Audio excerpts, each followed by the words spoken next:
G20 के शानदार और सफल आयोजन को जहां दुनिया भर में भारत की कामयाबी के तौर पर देखा जा रहा है, कांग्रेस समेत इंडिया अलायंस में शामिल पार्टियां इसमें भी खोट तलाश कर रही हैं। लेकिन कांग्रेस के अपने ही सांसद शशि थरूर ने मोदी सरकार पर टिप्पणी करने वाले कांग्रेस नेताओं को आईना दिखाया। शशि थरूर ने कहा कि G20 की सफलता पर जहां सियासत के ऊपर उठकर मोदी सरकार की उन्होंने तारीफ की है। जेडीयू अध्यक्ष ललन सिंह ने G20 में नालंदा विश्वविद्यालय के अवशेष की तस्वीर वर्ल्ड लीडर्स को दिखाए जाने को लेकर पीएम मोदी पर निशाना साधा है।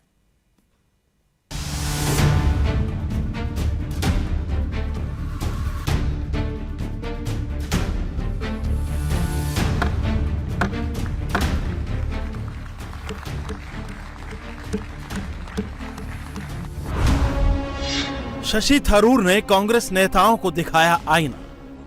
I'm in touch with both Amitabh Kant, the G20 Sherpa, and with our foreign minister, and I would congratulate them because what they have done is certainly very, very good for India. Rahul और प्रियंका को G20 में दिखे दाग।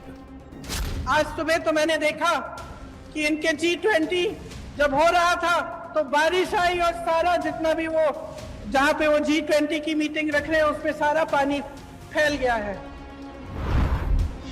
देश की तरक्की पर India versus Bharat की सियासत। G20 समिट के दौरान पूरी दुनिया की निगाहें दिल्ली पर थी।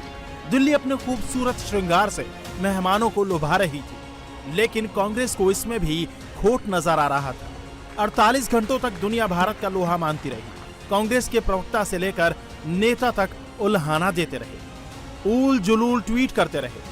इस जल्दबाजी में कांग्रेस ब्लंडर कर गई। कांग्रेस ने एक वीडियो ट्वीट करके खोखले विकास की पोल खोलने का दावा किया। भारत मंडपम, जहां G20 की सारी बैठकें हुई, वहां ओपन एरिया में जमे पानी को सरकार की नाकामी बता दिया। प्रेस इंफॉर्मेशन ब्यूरो ने फैक्ट चेक करके कांग्रेस की पोल खोल दी। बताया कि पानी थोड़ी देर के लिए बाहरी इलाके में जमा हुआ था, जिससे पंप से फौरन बाहर निकाल दिया गया।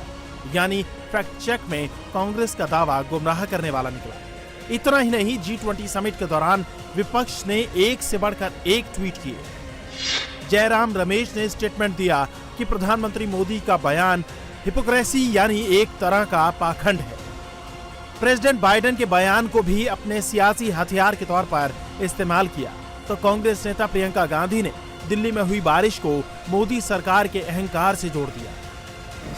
आज सुबह तो मैंने देखा कि इनके G20 जब हो रहा था तो बारिश आई और सारा जितना भी वो जहां पे वो G20 की मीटिंग रख रहे हैं उसमें सारा पानी फैल गया है। मेरे मन में एक बात आई कि शायद जो हमारे देशवासी डर के मारे कह नहीं पा रहे, भगवान ने कह दिया कि अपना अहंकार कम करो, अपना अहंकार कम करो। प्रियंका के सरकार विरोधी बयान के बाद अब आप कांग्रेस के उस नेता का ट्वीट देखिए जिसे वर्ल्ड ऑर्डर की समझ है, जो इंटरनेशनल पॉलिटिक्स में नई दिल्ली डिक्लेरेशन की कामयाबी का मतलब भली भांति समझता है। शशि थरूर ने पहले तो ट्वीट कर विदेश मंत्री और G20 के शेरपा को बधाई दी, फिर G20 को लेकर पूरे साल चले इवेंट को लेकर सरकार के मुरीद दिखे। Yeah, I'm in touch with both Amitabh Kant, the G20 Sherpa, and with our foreign minister, and I would congratulate them because what they have done is certainly very, very good for India. It is not easy to pull off a diplomatic negotiation like this. They both seem to put in a lot of hard effort, and I think one should give credit where credit is due. Some of the other things that I've expressed to you, which are less positive, I've also expressed to them. But as far as the achievement of actually squaring the circle, which is an impossible task almost, on Ukraine is concerned, it's really very, very impressive. Congress नेता Tharoor G20 के दौरान दिल्ली घोषणा पत्र से लेकर economic corridor को लेकर हुई डील तक और यूक्रेन जंग को लेकर संतुलित कार्रवाई, इन सारी कामयाबी को लेकर मोदी सरकार के मुरीद हैं। लेकिन कांग्रेस G20 की कामयाबी में खोट निकालने में लगी है। हालांकि थरूर की बधाई को शेरपा अमिताभ कांत ने टीम वर्क बताया। कांग्रेस जहां मोदी सरकार की कामयाबी पर बटी हुई है, तो INDIA गठबंधन में शामिल JDU को भी G20 वक्त की बर्बादी लगती है। माननीय प्रधानमंत्री जी सिर्फ देश और विदेश घूमते रहे, फायदा के नाम पर तो हम लोग जीरो समझते हैं। उनका जो अगर हम लोग आकलन करें 9 साल का, तो हमको नहीं लगता है कि वो अब तक जितने भी देश में प्रधानमंत्री हुए हैं उससे सबसे ज़्यादा विफल प्रधानमंत्री का अगर सूची तैयार होगा तो ये सबसे निचले पायदान पर रहेंगे। इसलिए हम लोग को लगता है कि G20 का सम्मेलन हो या ये विदेश जाते हो, ये अपना समय तो बर्बाद करते ही हैं, देश का भी समय बर्बाद कर रहे हैं। पहले जेडीयू के मंत्री ने G20 को देश के समय की बर्बादी बताया तो जेडीयू के अध्यक्ष ललन सिंह ने भी G20 में नालंदा विश्वविद्यालय के अवशेष दिखाए जाने को लेकर पीएम मोदी पर तंज किया। नालंदा खुला विश्वविद्यालय का तस्वीर अगर लगाया गया तो इस देश के आदरणीय प्रधानमंत्री जी को हमारे मुख्यमंत्री और हमारी पार्टी के नेता के सामने नतमस्तक न होना चाहिए। नालंदा विश्वविद्यालय को पुनर्जीवित करने का काम किसने किया? पुनर्जीवित करने का काम आदरणीय नीतीश कुमार जी ने किया। तो आज नीतीश कुमार जी ने बिहार में जो काम किया वो पूरे दुनिया को आप दिखा रहे हैं। यही नीतीश कुमार जी की उपलब्धि है।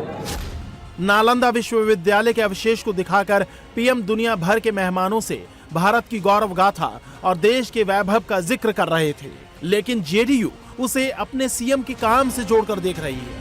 तो एसपी चीफ अखिलेश यादव ने घोसी सीट जीतने के बाद ट्वीट कर बीजेपी पर निशाना साधा और G20 के G शब्द को घोसी से जोड़ते हुए तंज किया।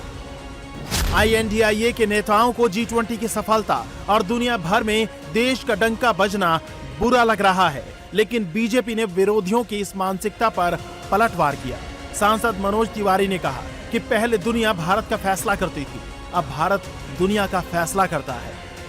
15 अगस्त को उनको बुलाया गया झंडा फहराने के लिए, तो कांग्रेस के अध्यक्ष जी की कुर्सी खाली रही गई, लेकिन वो आए, आप लोगों को पता नहीं आया। और कल जब पूरे दुनिया के नेता भारत में आए, आपको पता है ना, पहले भारत के भाग्य का फैसला दुनिया के देश करते थे, अब दुनिया का फैसला भारत देश कर रहा है मेरे भाई बहन। उसके लिए हमारे कांग्रेस को सियासत के अलावा कुछ नहीं सूझ रहा, वो लगातार हमलावर है, लेकिन हर बार सेल्फ गोल कर रही है और अब थरूर के बयानों ने पूरी पार्टी को आईना दिखा दिया है। इंडिया टीवी हर वक्त हर जगह डाउनलोड करने के लिए सर्च करें India TV news Google play store या ऐप स्टोर पर।